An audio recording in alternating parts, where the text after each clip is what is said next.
To this week's Sunday Feast class. So the topic for today is Day in Vrindavan with Krsna and Balrama.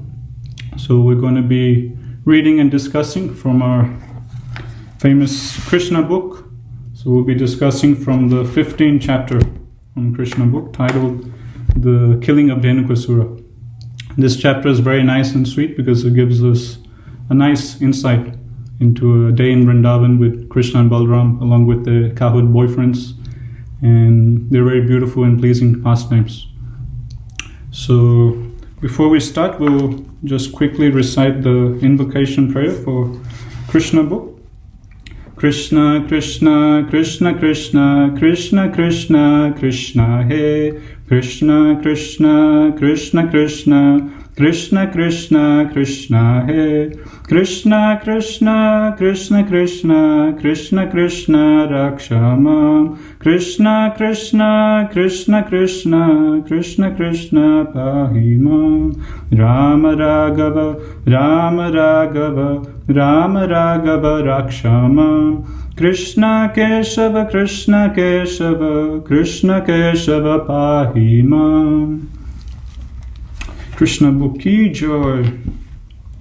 Om Jnanatirmirandasya Jnananjana Shalakaya Chakshulmritam Yena Tasmai Shri Gurave Namaha. Jai Shri Krishna Chaitanya Prabhu Nityananda Shri Advaita Gadadhara Shivasadi Gaura Bhakta Vrinda. Hare Krishna, Krishna Krishna, Hare Hare, Hare Rama, Rama Rama, Hare Hare. Okay, so we'll get started. So we'll be reading from the 15th chapter of Krishna book titled The Killing of Dhenukasura. And as we all know, this Krishna book that Srila Prabhupada has compiled for us is a summary study of the 10th canto of Srimad Bhagavatam. And also, on one occasion, Prabhupada, when he was asked which is the favorite of all of his books, Prabhupada said that he very much liked this book, Krishna book, and he considered this as to be his favorite book. And if you read Lilamrit, different other books about Prabhupada's pastimes, you'll see how many places in the evenings or the afternoons, after lunchtime, late in the afternoon, Prabhupada, he would be sitting in the garden and he will get one of his disciples, one of the devotees, to pick up his Krishna book and start reading a chapter from Krishna book. And Prabhupada would relax on his seat, and in the garden, Prabhupada would just hear narration of Krishna book, his own book which he had written. And sometimes devotees, they would ask this question, like, you yourself have written these books, how is it that you're again hearing what you've already written? And Prabhupada used to answer by saying that actually I haven't written these books. Krishna is just dictating to me, and whatever Krishna is dictating to me, I'm just simply writing down. So in this way, Srila Prabhupada, he himself used to relish his own books, especially this Krishna book. In the late afternoons, Prabhupada used to get his disciples to read out loud from Krishna book, and Prabhupada would just lay back and just relish and hear these wonderful pastimes of Krishna and Balrama, the Brajvasis. So let's get into it. So we're reading from chapter 15 from Krishna book titled The Killing of Dhenukasura. In this way, Sri Krishna, along with his elder brother Balaram, passed the childhood age known as Komara and stepped into the age of Poganda, from the 6th year up to the 10th. At that time, all the cowherd men conferred and agreed to give those boys who had passed their 5th year charge of the cows in the pasturing ground. Given charge of the cows, Krishna and Balram traversed Vrindavan, purifying the land with their lotus footprints. So this chapter, or this pastime, is taking place after the Brahma Vimohan Lila. So in the previous few chapters, we saw the killing of Aghasura, and then Brahma comes, he steals the cowherd boys, and then there's the whole chapter which is dedicated to the prayers Lord Brahma he offers to Krishna. So that's the previous chapter, chapter 14. Now this is taking place after the Brahma Vimohan Lila. And for those of you who have Krishna book, which is I think most of you, you can also bring it out and we can read and discuss together. So at the start of this chapter, it's been described that after the Brahma Vimohan Lila, it's mentioned that Krishna, he passed the age of 5 and he went to the age of 6. So 1 to 5, Prabhupada's explaining, is known as the age group of Kaumara. Then you have Poganda. Poganda is from the age of 6 to the age of 10 years old. So Krishna had now just progressed from Kaumara to Poganda. And while Krishna was in the Kaumara stage, Krishna and his friends, they used to herd the calves, not the big cows, but the small calves. But now that Krishna had become slightly bigger, his transcendental body, and he had stepped into the age of Poganda, now the elderly cowherd men, they were discussing amongst themselves, and they thought, okay, I think Krishna, Balram, and the cowherd boys, they've attained a suitable age, and I think now they can take care of the cows.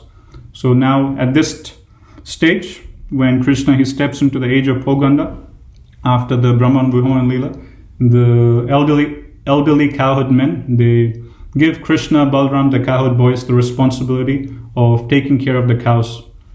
And there's also a festival in relation to it that's called Gopastami.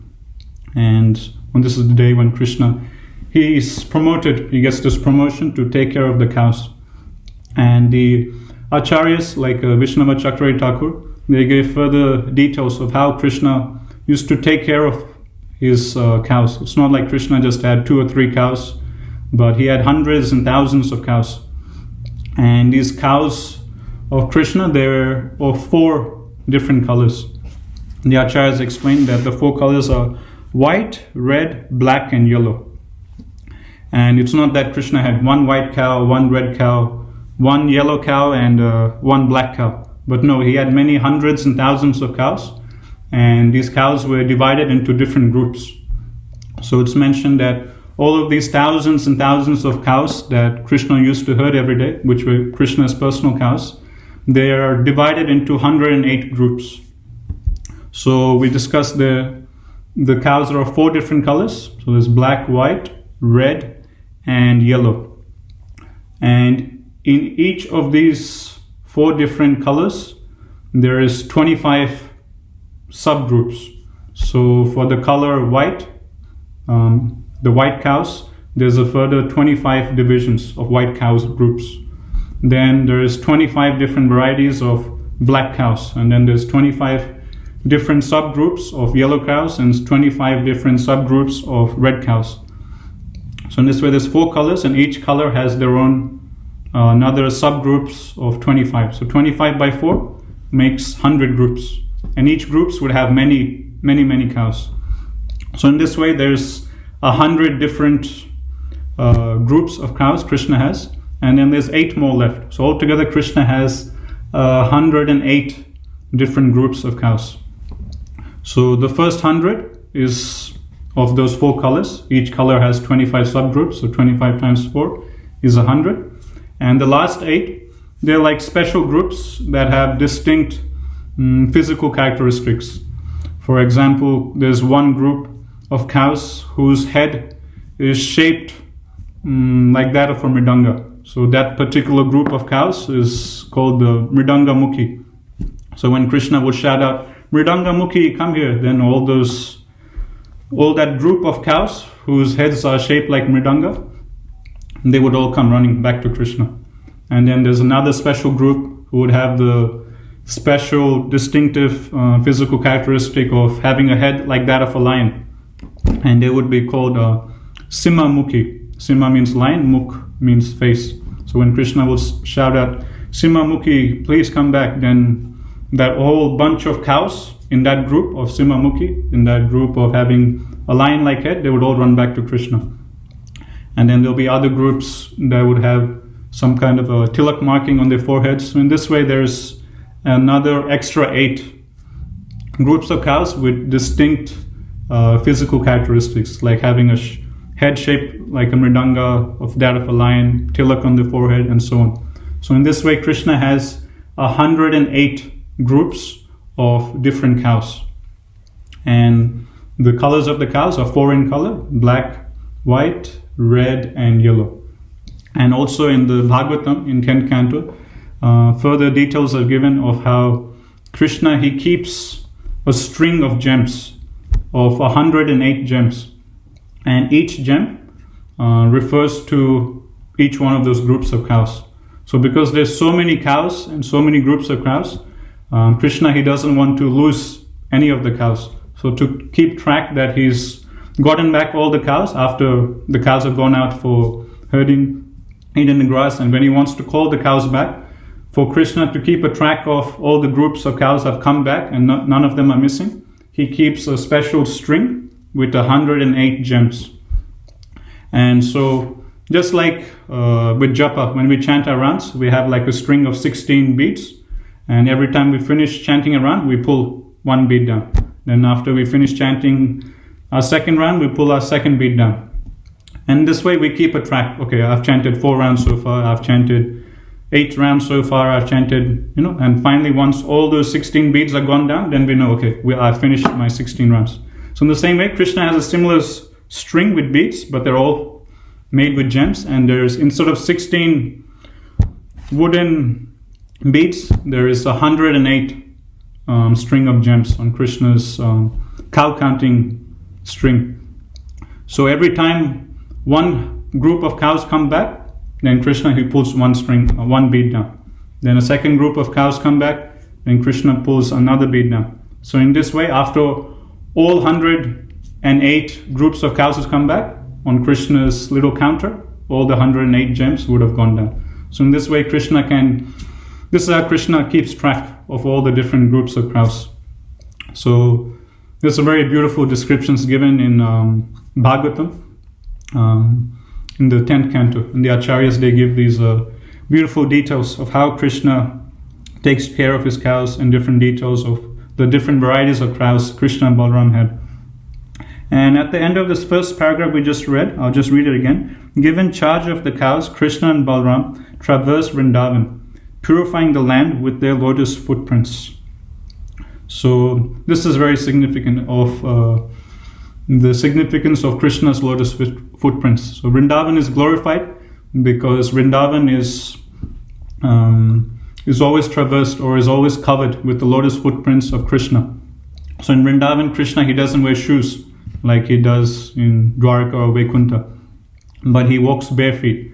And because he walks bare feet, he leaves his footprints all over Vrindavan. And all the Vrajvasis, even the animals, none of them dare to go over Krishna's footprints, because Krishna's lotus feet, Krishna's footprints are worshipable. And there is, in the Shastras throughout, there's so many descriptions glorifying the wonderful characteristics of Krishna's lotus feet and the significance of Krishna's lotus feet. And there's one particularly very famous verse given in the 11th canto of Bhagavatam, which describes the wonderful benefits one gets by meditating on Krishna's lotus feet. So it goes like this. Dheyam sada paribhavagnam abhistadoham tirthaspadam shiva virinchi nutam sharanyam vrityatiham pranatapala bhavabdipotam vande mahapurusate charanaravindam. So this is in the section of 11th canto, which is particularly talking about the glories of Chaitanya Mahaprabhu. But because Mahaprabhu is non-different Krishna, Mahaprabhu is Krishna himself, we can use this verse also in relation to Krishna's lotus feet. So this verse is explained first, Dheyam Sada, that Krishna's lotus feet, Dhaya means to meditate, Sada means always.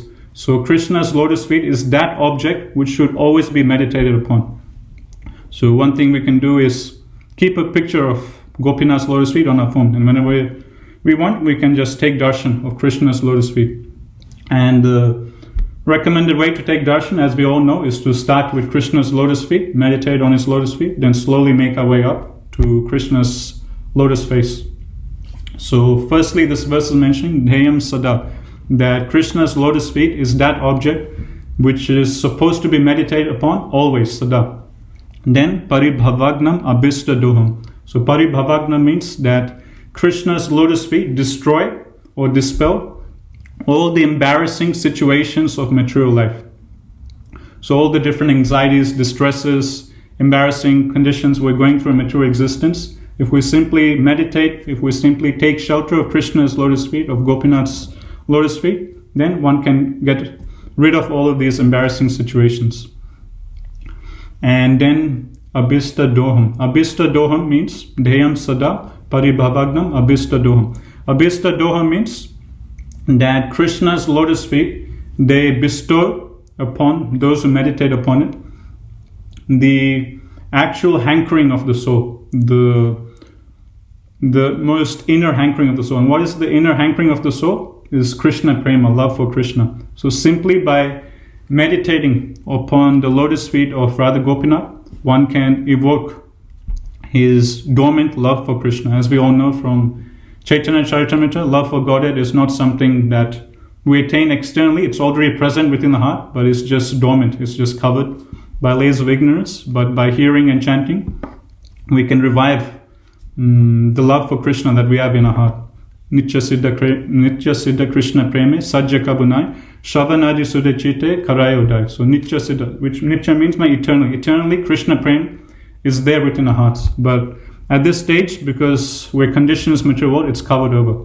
But this verse is explaining, if we simply meditate upon Krishna's lotus feet, then Abhista Doham, that meditation will bestow upon us that thing which our soul hankers for the most, which is Krishna Prema.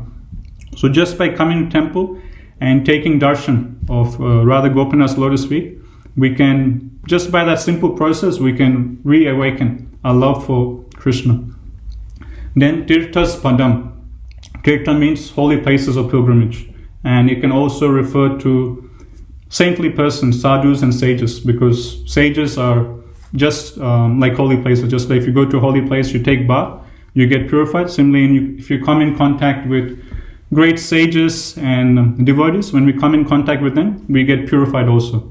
In fact, the Shastras explain that great sages and devotees, Vaishnavas, they're even more of tirthas than tirthas themselves, meaning they're even more purifying than tirthas.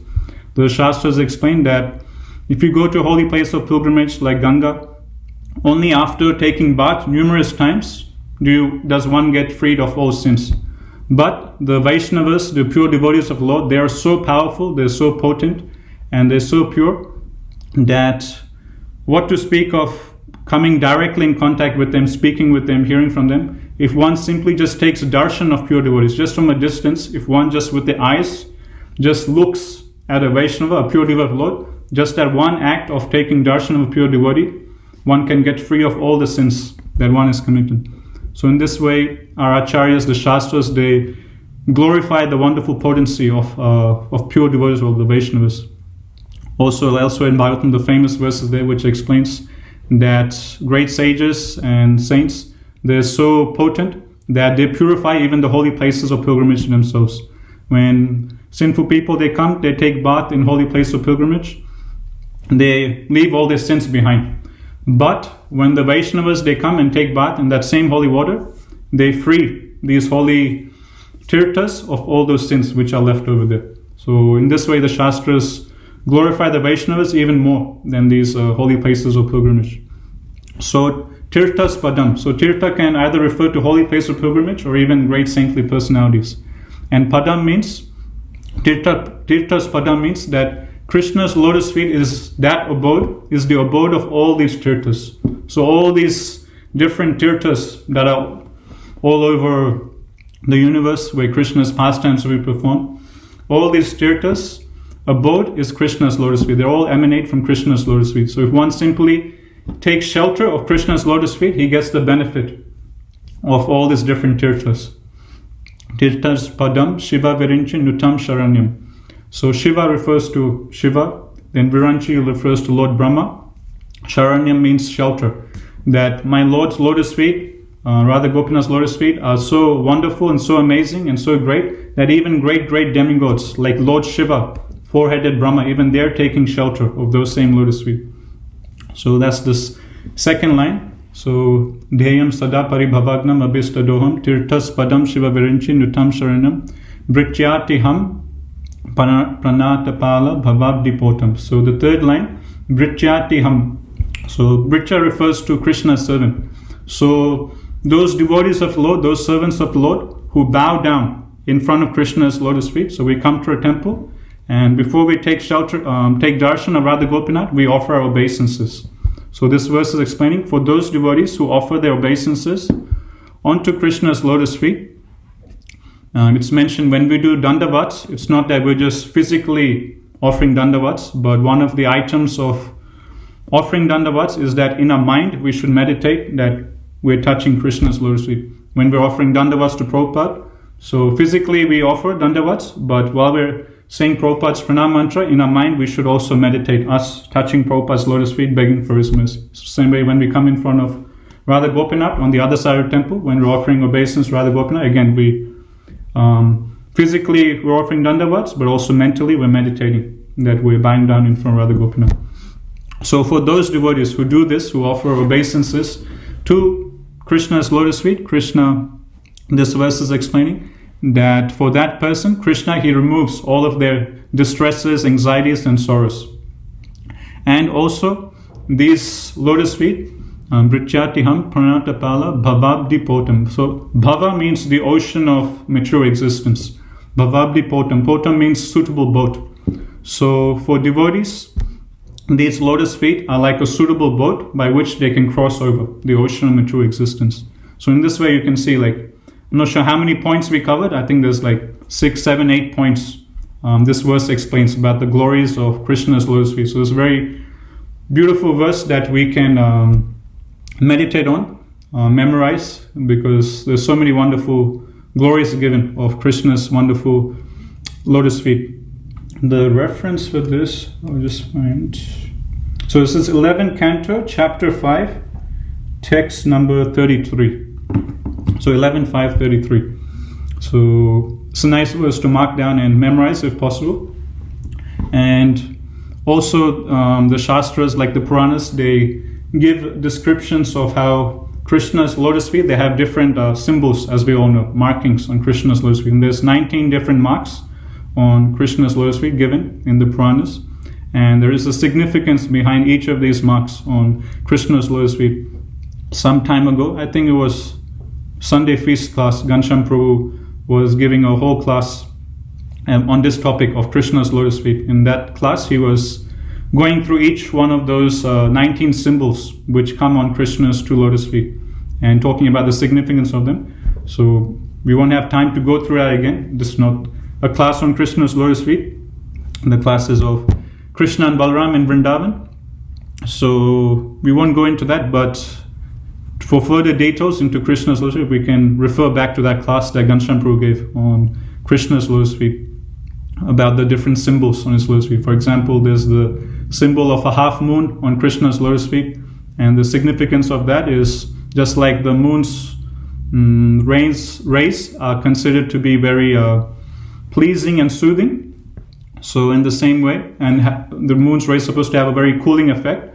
So in the same way, if one meditates on Krishna's lotus feet, then that meditation acts like a cooling effect on one's, on the fire of blazing distress, which is inside all of our hearts. So all of us is stuck in mature existence, and we're going through the blazing fire of mature existence, and we're going through a lot of sufferings, anxieties, and sorrows. But if we meditate on Krishna's lotus feet, just like the rays of the moon are very cooling, in the same way, by meditating Krishna's lotus feet, they act just like the cooling rays of the moon. Also, the significance of the half moon is the moon is Soma, and Soma is the presiding deity of the mind. So if we meditate on Krishna's lotus feet, we can automatically control our mind. So in this way, there's different descriptions given for different symbols. Another symbol that comes on Krishna's lotus feet is that of a thunderbolt. And the thunderbolt represents that if we meditate on Krishna's lotus feet, just like a thunderbolt, it smashes even great mountains, mountain peaks, a thunderbolt is able to smash. So in the same way, if we meditate on Krishna's lotus feet, then a great mountain-like sins that we have accumulated over so many lifetimes can all get smashed by the thunderbolt of Krishna's lotus feet. And also there's the conch, which comes on Krishna's lotus feet, and the conch represents victory. If we meditate on Krishna's lotus feet, we'll be victorious, and all inauspiciousness will go away.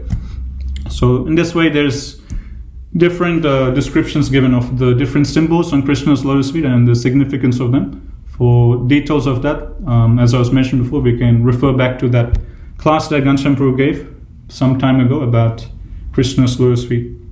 Okay, so Krishna, so we just started reading from this chapter 15. So we've seen how Krishna and Balram, they've gone into the age of Poganda. They've just graduated to the next stage of their life, and now they've got a promotion. Instead of just herding calves, now they have the opportunity to herd the big cows and bulls. Okay, so we'll continue on.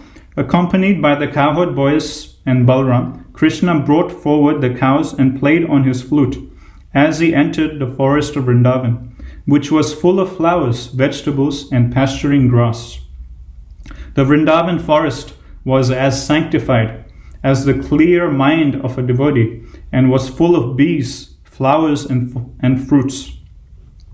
Now, my Guru Maharaj, he mentions, when we're reading Krishna book and we're reading these wonderful descriptions about the beauty of Vrindavan, of how Krishna and Balaram walking to the forest of Vrindavan, we should make an exercise, make it a point that as we read, we should try and imagine that scene in our mind. So when we're reading, okay, Krishna and Balaram are walking along with the cows, Krishna is playing on his flute, and as they're going, there's flowers and vegetables, pasturing grass they can see, and the forest was as sanctified as the clear mind of a devotee, and was full of bees, flowers, and fruits. We should try and imagine these things. And my Guru Maharaj mentioning that in this way, when we read Krishna book, it won't be something very dry, but it will be a very nice transcendental, spiritual, sensory experience. So when the Krishna book is explaining, the physical beauty of Vrindavan, in our internal eyes, we should try and visualize that. When the Krishna book is explaining about the breeze that's blowing through Vrindavan, we should try and imagine, the breeze blowing through. In this way, we're transported to Vrindavan. Although we weren't present physically when Krishna performed his pastimes in Vrindavan, by hearing about these pastimes of Vrindavan and going deep into them, by meditating on them, it's as good as us being physically present during that time. Okay, so we'll continue on. The Vrindavan forest was as sanctified as the clear mind of a devotee, and was full of bees, flowers, and fruits. There were chirping birds and clear water lakes, with waters that could relieve one of all fatigue. Sweet smelling breezes blew always, refreshing the mind and body. Krishna with his friends and Balram entered the forest, and seeing the favorable situation, desired to enjoy the atmosphere to the fullest extent. Krishna saw all the trees overloaded with fruits and fresh twigs, bending down to touch the ground as if welcoming him by touching his lotus feet. He was very much pleased by the behavior of the trees, fruits, and flowers, and he began to smile, realizing their desires. So, in the Bhagavatam, the Acharyas, they explain that the significance of this section of Bhagavatam, of how this description of the Vrindavan forest, we're seeing how the forest of Vrindavan is enacting itself or conducting itself in such a way to give pleasure to all five senses of Krishna. So how is the forest doing this? How is the forest acting in a way to give pleasure to all the five senses of Krishna? For example, with the eyes, for the eyes, the Vrindavan forest is displaying wonderful beauty. The wonderful beauty of lotus flowers, of the birds, the lush green forest, the grass. So for Krishna's eyes, there's the wonderful beauty of the forest of Vrindavan. So in this way, Krishna's eyes are getting pleasure. Then how is Krishna's ears getting pleasure? So as we just read in this paragraph, there is the sound of the different birds, the chirping birds, and there's also the sound of the waters of the rivers or the waterfalls, or the sounds of different animals in the forest. So all these different sounds of the different animals in the forest, they create a very pleasing sound for Krishna's ear. So in this way, the forest of Vrindavan is serving Krishna's eyesight, Krishna's ears. And how is it serving Krishna's sense of smell? As we just read, the wind is blowing the sweet fragrance of different flowers. So as we know, if there's very fragrant flowers and there's a wind, the wonderful fragrance of these flowers, like lotuses and roses, they get carried along with the wind. So Krishna is smelling the wonderful fragrance of these beautiful flowers of Vrindavan. So in this way, Krishna's sense of smell is getting pleasure by the forest of Vrindavan. And what about sense of touch? How is Krishna's sense of touch being pleased? The wind, along with carrying the fragrance of the flowers, the wind is also carrying the moisture from the lakes and rivers and waterfalls in Vrindavan. So if there's a river nearby, and when the wind blows, along with the wind, some particles of moisture gets carried along with the wind. And if we're standing there, then little sprinkles of water will get splashed on our face along with the wind. And that's very soothing, nice cooling, spray of water coming from the wind, and it's very soothing. The sun is out, it's a bit warm, and if a nice spray of water passes with nice breeze, and that gives nice pleasing sensation to our sense of touch. So in this way, the forest of Vrindavan, it pleases Krishna's sense of touch. And what about Krishna's tongue? So it's given that, I'll just find that, it said, the sweet smelling breezes blew always, refreshing the mind and the body. So as the wind is blowing, not only is it pleasing Krishna's sense of smell with the fragrance of the flowers, Krishna's sense of touch with the spray of water, but also the breeze is carrying, the sweet aroma that the breeze is carrying is stimulating Krishna's sense of touch also, Krishna's taste buds also. So in this way, Krishna's tongue is also satisfied or pleased by the forest of Vrindavan. And this is the principle of Vrindavan. In Chaitanya Charitamrita, Mahaprabhu, he explains that the principle of Vrindavan, of the spiritual world, is Krishna Sukha Hetu. Sukha means pleasure, happiness, Hetu means cause. So in the principle of Vrindavan is everything for the cause of Krishna. So everything in Vrindavan exists simply for the pleasure of Krishna. The gopis' very existence is to give pleasure to Krishna. Mother Yasoda, Nanda Maharaj, the elderly gopas and gopis, their very existence is meant simply to give pleasure of Krishna. That's all they're thinking about. And same here, we're seeing with the forest of Vrindavan. The whole forest of Vrindavan's mood, the animals of Vrindavan, the trees, the wind, the birds, their whole mood, their whole existence is how can we give pleasure to Krishna. And this opening paragraph of this chapter, we see how all these different inhabitants of the forest of Vrindavan, how they're coming together to give pleasure to all the different senses of Krishna. And I'll read the last line again. Krishna saw all the trees overloaded with fruits and fresh twigs bending down to touch the ground as if welcoming him by touching his lotus feet. He was very much pleased by the behavior of the trees, fruits and flowers, and he began to smile, realizing their desires. So also it's given here that these trees being overburdened with fruits and flowers, they are also bowing down with their branches as if offering obeisance to Krishna. And Krishna, seeing this, he was very pleased and he could understand the mindset of these trees, the desires of these trees. So you can just imagine a tree, being overburdened with fruits and flowers, with his branches, bowing down to Krishna's lotus feet. And when Krishna, he sees this, Bhagavatam explains, he was very much pleased by seeing this behavior of these trees. And Krishna, he starts smiling, realizing their desires. So this is very significant because the Shastras explain that the perfection of life is this. The perfection of life is to bring pleasure to Krishna. Our lives is perfected when we can bring pleasure to Krishna or bring a smile on Krishna's lotus face. That is success for a devotee. And this is established right from the start of Bhagavatam, the second chapter. Sutta Goswami, he explains to the sages of Namisharna, Atapumbi Juja Shrestha Vanashama Vibhagasa Swanustitasya Dharmasya Samsiddhir Haritoshanam.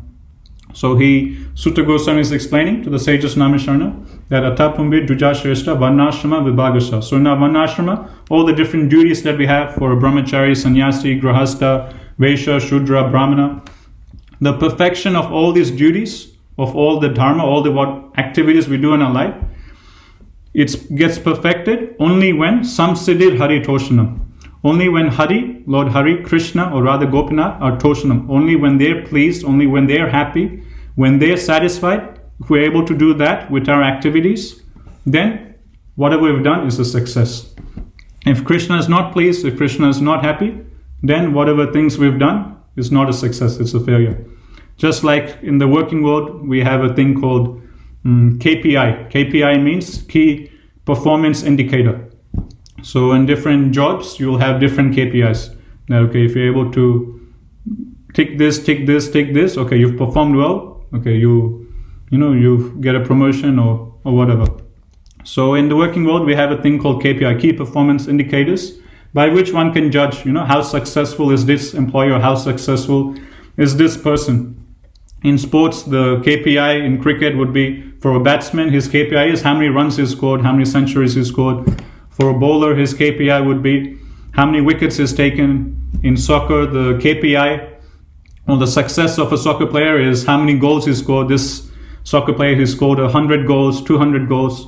So in different spheres of life, we have different KPIs by which we can measure the success in that particular field. Now, what about bhakti? What about in devotional service? What is the KPI for devotional service? Bhagavatam explains, like as I was quoting this verse, Sutta Goswami explains, the KPI in bhakti, the judging principle in bhakti by which we can understand whether we're successful or not in our devotional service is by seeing if Krishna is pleased or not. Now the next question is, how do we know if Krishna is pleased or not? So that, obviously, as we all know, it comes from the first prayer we sing every day in Mangalati, Yasya Prasadat Bhagavat Prasado. By pleasing the spiritual master, by pleasing the representative Krishna, one pleases Krishna. So how do we know if Krishna is pleased? By us trying to please Krishna's representative, our spiritual masters. So if we can please our spiritual masters, our spiritual authorities, then we can understand that Krishna, Radha Gopinath, they're also pleased. So in this way, this is a very important point, that because all of us are engaged in devotional service, but what is that defining principle by which we can understand whether our service is pleasing Krishna, whether our service is successful or is a failure? As long as our devotional service is pleasing, if we're pleasing our authorities, if we're pleasing our spiritual master with our bhakti, with our devotional service, then we can take it that Krishna is pleased. Then our life is perfect. And the Shastras explain there is nothing more to be attained beyond this. The highest perfection of life is just simply this one thing, to please Krishna, to bring a smile on Krishna's lotus face. And we can bring a smile on Krishna's lotus face, we can please Krishna simply by pleasing Krishna's pure devotees, simply by pleasing our spiritual authorities, by pleasing our spiritual masters. Okay, so these trees, they're no ordinary living entities in Vrindavan, they're all pure devotees of the Lord. And they're doing that. They're pleasing Krishna by their humble, submissive attitude. So now Krishna is going to speak to Balram. Krishna then spoke to his elder brother Balram as follows. My dear brother, you are superior to all of us, and your lotus feet are worshipped by the demigods. Just see how these trees full with fruits and flowers have bent down to worship your lotus feet. It appears that they are trying to get out of the darkness that has obliged them to accept the form of trees. Actually, the trees born in the land of Vrindavan are not ordinary living entities. Having held the impersonal point of view in their past lives, they have been put into the stationary condition of life. But now they have the opportunity of seeing you in Vrindavan. And they are praying for further advancement in spiritual life through your personal association. So actually these trees, they bang down to Krishna's lotus feet. But Krishna being, the Acharyas explain, Krishna being in a very joking, jovial mood, he's giving the credit to Balram in a sportive, light-hearted kind of mood. So instead of seeing it as they're offering obeisance to him, Krishna is saying, actually these trees, they're bowing down to your lotus feet, Balram. So in this way, Krishna is glorifying his elder brother. And Prabhupada, or in the Acharyas, they explain in their commentaries that these trees, out of humility, they're thinking themselves to be very lowly in position. Actually, these trees are great elevated personalities, being in the spiritual world, associating with Krishna, they're great pure devotees of the Lord. But due to the transcendental nature of love of Krishna and separation, they're feeling this transcendental humility that, oh, we're in this body of trees, we're in the mode of ignorance, we're so fallen, let us bow down to Krishna's lotus feet, take his shelter and purify ourselves. Actually, they're already purified, actually they're already supremely elevated and the most pure, but out of that natural humility of devotees, due to the love of Krishna and separation, they're getting this strong feeling of humility, that we're in this body of trees, we can't move anywhere, we're in mode of ignorance, we're so fallen, we need to take shelter of Krishna's lotus. So in this mood, they're bowing down with great humility. So Krishna is understanding their mindset, so that's why Krishna is very pleased. But in this instance, in a joking, sportive, light-hearted mood, he's giving the credit to Balram, saying, oh, look at these trees, Balram, you're so great, Balram, they're bowing down to your lotus feet. You be merciful unto them. Like this, Krishna is glorifying his elder brother Balram. One time, Prabhupada was going in a car somewhere in India, and as Prabhupada was traveling in the car, he noticed there was a picture of Krsna and Balrama in the car. And then Prabhupada, he asked his devotees in the car that who is stronger, Krishna or Balram? And some devotees, they said, actually Balram is stronger. Balram is the elder brother, so therefore Balram must be stronger than Krishna. So in this way, different devotees, they gave different answers. Then Prabhupada, he finally answered the question by saying, no, Krishna is stronger. And how is Krishna stronger? Prabhupada, he points to a picture and he says that just see, Balram, it's one of those famous pictures, I think we all probably have seen it, where Lord Balram, he's resting his arm on Krishna's shoulder. So Prabhupada points to that picture and he says, just see, Balram is resting his arm on Krishna's shoulder, which means Balram is resting on Krishna's strength. So therefore, Krishna is stronger than Balram. And as we all know, Prabhupada, he created in Vrindavan, he established the very unique, wonderful deities of Krsna and Balrama. And Prabhupada, he gave this instruction that any problem we have in life, Prabhupada said, we can just simply come in front of Krsna and Balrama and simply offer this prayer to Krsna and Balrama. That my dear lords, I have this problem in life, so and so, please help me overcome this problem. And this way, Prabhupada says, whenever any problem comes in life, we just simply come in front of Krsna and Balrama and just say, my dear sirs, I have this problem, can you please help me fix it? And Prabhupada says, Krsna and Balrama will take care of the problem and will get rid of it. So we can follow Prabhupada's instruction. Those same two brothers, Krsna and Balrama, they're here in North Sydney as Gaur Nitai. So as we all know, Chaitanya Mahaprabhu is Krishna himself, and Balaram Hoilo Nitai. Nityananda Prabhu is Balaram himself. So Krishna and Balram, who we're reading about now, they're present in our altar also as Gaur Nitai. So any problem we have in life, we can simply come, offer obeisance to Gaur Nitai, and as Prabhupada is instructing us, simply come in front of them and say, my dear sirs, I am going through this problem, please help me. And no doubt Gaur Nitai or Krishna and Balram will help us overcome those problems. Where were we? Okay, generally living entities in the mode of darkness obtain the bodies of trees. Then personally philosophers are in that darkness, but they eradicate it by taking full advantage of your presence. I think the drones that are buzzing all around you must have been your devotees in their past lives. So now Krishna is noticing the bees. So previously we were talking about the trees, now we're going to zoom in on the bees of Vrindavan. I think the drones that are buzzing all around you must have been your devotees in their past lives. They cannot leave your company because no one can be a better, more affectionate master than you. You are the supreme and original personality of Godhead, and the drones are just trying to spread your glories by chanting at every moment. I think some of them must be great sages, devotees of your lordship, and are disguising themselves in the form of drones, because they are unable to give up your company even for a moment.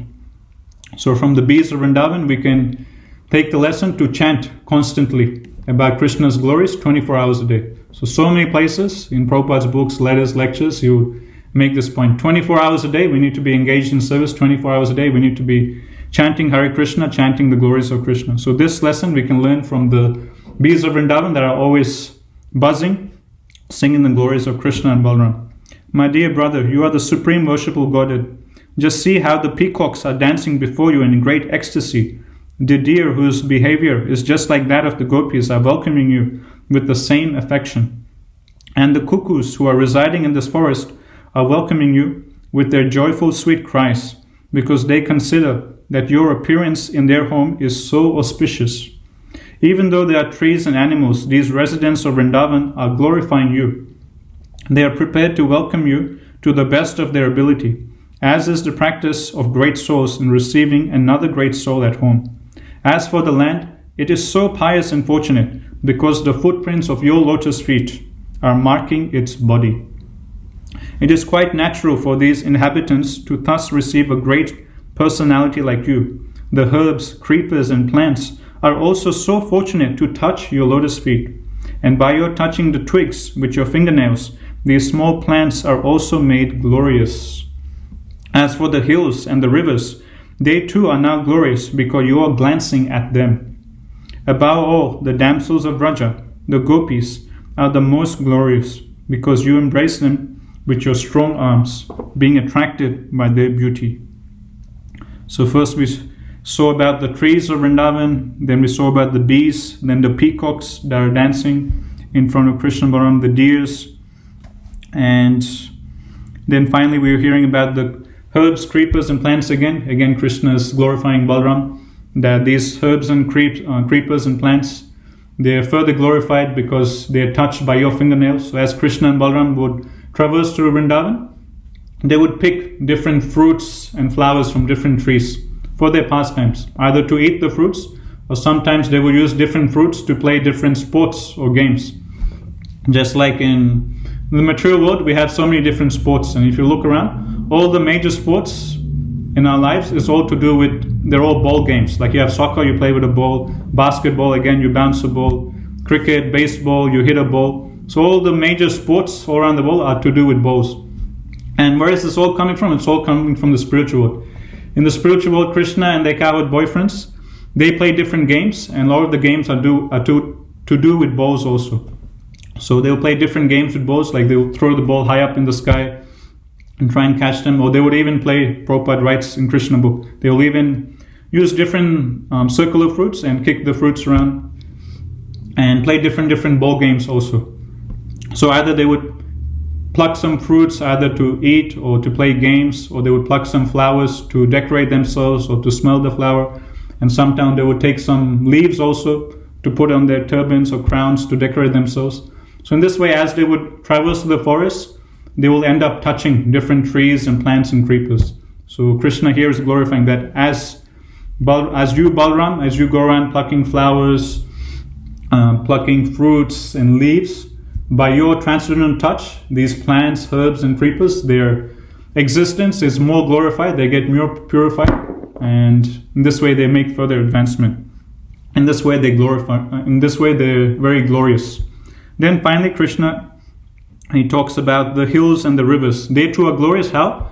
Because you glance upon them. When Krishna and Balram, they bestow their merciful glance upon the rivers and the mountains, then they become very glorious also. So that's why it's mentioned that when we come in front of Radha Gopinath to take darshan, darshan doesn't just mean that us taking darshan of Krishna, but also Krishna and Radharani taking darshan of us. So that's why whenever we go to take darshan in front of the deities, in front of Radha Gopinath, we should be dressed very nicely. We should be, have proper tilak, be dressed in nice Vaishnava attire and looking appropriate, because not only are we taking darshan of Krishna, but Krishna is also taking darshan of us. So should we dress very appropriately as we come in front of Krishna when we come to take darshan. And we get purified not just by seeing Krishna, but when we come to take darshan, Krishna is seeing us. And when Krishna, he bestows his merciful glance upon us, we get purified. And that's what we're seeing here with the mountains and the rivers. They become glorious because Krishna and Balram, they bestow their merciful glance upon them. That's why even in Chaitanya Leela it said that Mahaprabhu, he used to take darshan of Lord Jagannath standing next to the Garuda Stamba. And Toshan Krishna Prabhu, he was explaining one of the classes that Srila Bhaktisaranta Saraswati Thakur, he was explaining how this is the recommended way to take darshan of Lord Jagannath. You should stand next to Lord Garuda and take darshan. Why? Because Lord Garuda is such a great devotee of Lord Jagannath. So naturally Lord Jagannath's eyes will go to where Garuda is, because Garuda is such a great devotee. So naturally Lord Jagannath, his glance would go towards Garuda. So if we also stand next to Garuda, then just maybe Lord Jagannath's glance will fall upon us also. So that is the mood in which we should go to take darshan of the deities that May some or other Krishna's glance fall upon us. Okay, so we'll continue on. In this way, Lord Krishna and Balram began to enjoy the residence of Vrindavan to their full satisfaction, as they herded the calves and cows on the bank of Yamuna. In some places, Krishna and Balram were accompanied by their friends. The boys were singing, imitating the humming sound of the drones, and accompanying Krishna and Balram, who were garlanded with forest flowers. While walking, the boys sometimes imitated the quacking sound of the swans in the lakes. Or when they saw the peacocks dancing, they imitated them before Krishna. Krishna also moved his neck, imitating the dancing and making his friends laugh. So now further descriptions are given of how Krishna and Balram, when they used to traverse through the forest of Vrindavan, how they used to enjoy themselves to full satisfaction. So here we're seeing that they used to imitate the different sounds of different residents of Vrindavan. Like they would imitate the buzzing of the bees, and they would imitate the different sounds of birds, and like the quacking sounds of the swans in the lakes, and they would imitate the dancing of the peacocks. The acharyas explained that Krishna, in joking mood, he would see a peacock dancing, and Krishna, he would joke around with his cowherd boyfriends and point at the peacock and say, just look at this peacock. He doesn't know how to dance. Just look how he's dancing. And then Krishna would imitate the peacock and make jokes, and in this way make all of his cowherd boyfriends laugh. So all these different things that we see in our ordinary dealings in the material world, it's all actually just a reflection from the spiritual. Whatever we're doing here, it's all happening in Vrindavan. Whereas when we do it, we're simply trying to imitate Krishna here. Continue on, next paragraph. The cows taken care of by Krishna had different names. So we discussed this, how Krishna had innumerable cows, and they're all divided into 108 different groups of cows, and each group has a particular name. After hearing Krishna's calling, the cows would immediately respond by mooing, and the boys would enjoy this exchange to their heart's content. They would all imitate the sound vibrations made by the different kinds of birds, especially the chokoras, peacocks, cuckoos, and bharadvajas. So there's a great wide variety of birds in Vrindavan, and all of these different birds, they make very unique, distinct, wonderful sounds. And Krishna and Balram and his cowherd boyfriends, they would have fun trying to imitate these wonderful sounds. Sometimes when they would see the weaker animals fleeing out of fear of the sounds of tigers and lions, the boys, along with Krishna and Balram, would imitate the animals and also run away with them. When they felt some fatigue, they would sit down, and Balram would put his head on the lap of one of the boys just to take rest. And Krishna would immediately come and begin massaging the legs of Balram. And sometimes Krishna would take a palm fan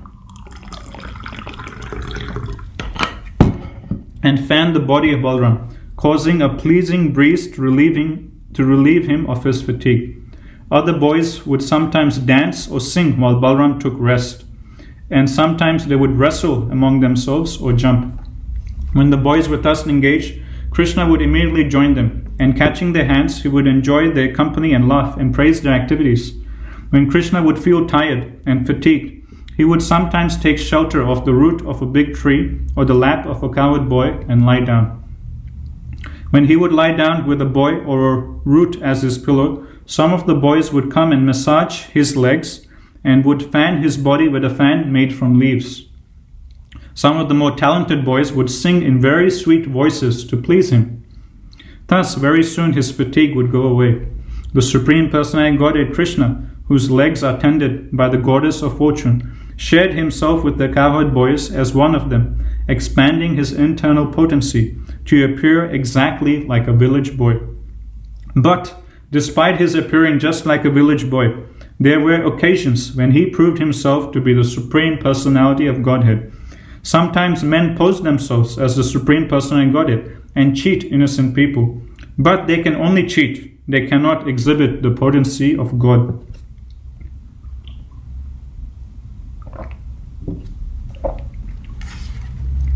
So along with imitating the different sounds of these birds and imitating the dancing of the peacocks, cracking jokes, sometimes when they would hear the roar of lions and tigers, and they would see all the small animals running away. Actually, the acharyas explain the ferocious lions or tigers in Vrindavan, they're not actually violent by nature. But still, like for pastime's sake, when they roar, the weak animals, they get scared and run away. And Krishna, they would also imitate the weak animals. They also pretend to be animals, and they would also run away with them. And then after playing around this way, they will become fatigued and they would come take rest under the shelter of a tree. As mentioned, Balram, he would lie down using the lap or the legs of a particular cowherd boy as his pillow, and then Krishna would immediately come massage Balram's legs, and also descriptions given. Krishna would also fan Balram very carefully to please Balram, his elder brother, and Krishna would also bring river water from Yamuna to quench Balram's thirst. And same thing with Krishna. Krishna would also lie down, and it's mentioned that when Krishna would be fatigued, all the cowherd boys, in great haste, they would all gather together and make different beds for Krishna and Balram to lie down. And to make these natural beds for Krishna and Balram to lie down, they will use different leaves and soft twigs. So using leaves and soft twigs and different natural ingredients, the cowherd boys, they would very hastily and expertly make arrangements for nice beds for Krishna and Balram to lie down on. And Bhagavatam explains, the acharyas explain that Krishna would sometimes expand himself, because different cowherd boys would make different beds, and Krishna would expand himself to lie down on these different beds. And then different cowherd boys will come, and some would massage Krishna's feet also, some would fan him, and others, they would sing in very beautiful, sweet melodies. And in this way, they would relieve the fatigue of Krishna and Balram. So in this way, Krishna and Balram, they used to have fun and enjoy in Vrindavan. And we'll continue on. While Krishna was thus engaged in his transcendental pastimes, exhibiting his internal potency in the company of the supermost fortunate cowherd boys, there occurred another chance for him to exhibit the superhuman powers of Godhead. His most intimate friends, Sridhama, Subala, and Stoka Krishna, addressed Krishna and Balram with great love and affection thus: Dear Balram, you are very powerful. Your arms are very strong. Dear Krishna, you are very expert in killing all kinds of disturbing demons. Will you kindly note that just near this place there is a big forest of the name Talavan. This forest is full of palm trees, and all the trees are filled with fruits. Some have fallen down, and some are very ripe, even in the trees. It is a very nice place, but because of the great demon Dhenukasura, it is very difficult to go there. No one can reach the trees to collect the fruits. Dear Krishna and Balram, this demon is present there in the form of an ass, and he is surrounded by similar demon friends who have assumed the same shape. All of them are very strong, and it is very difficult to approach this place. Dear brothers, you are the only persons who can kill such demons. Other than you, no one can go there for fear of being killed. Not even animals go there, and no birds are living there. They have all left. One can only appreciate the sweet aroma that is coming from that place. It appears that up